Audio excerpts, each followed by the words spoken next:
அனைவருக்கும் வணக்கம். நான் ஜப்பான்ல இருந்து பேசுறேன். வருகிற செப்டம்பர் 27 சனிக்கிழமை வந்துட்டு நாம் தமிழர் கட்சியின் சுற்றுச்சூழல் பாசறை சார்பாக மலைகளின் மாநாடு தருமபுரியில் வந்து நடக்க இருக்கிறது.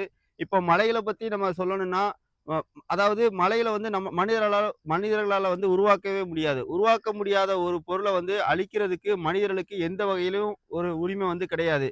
இப்போ நம்ம ஊர்ல உள்ள மலைகளெல்லாம் வெட்டி கேரளாக்கு வந்துட்டு துறைமுகம் கட்டுறதுக்காக கன்னியாகுமரியில இருந்து கொண்டு போயிட்டு இருக்காங்க.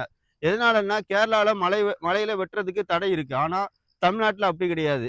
யாருனாலும் வந்து மலைய வெட்டி வந்துட்டு மத்த மாநிலங்களுக்கு வந்து கொண்டு போய்க்கலாம். இந்த மாரியான ஒரு சட்டங்களும் இருக்குது.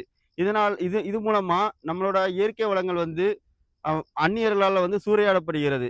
இப்படியே போயிட்டு இருந்ததுன்னா, நம்ம தலைமுறையில மழைன்னு ஒண்ணு இருக்கும். வருங்கால தலைமுறைக்கு வந்துட்டு மழைன்னு ஒண்ணு இருக்காது. அவங்க புக்க பார்த்து தான் படிக்கிற மாரியான சூழ்நிலை வந்து உருவாகும்.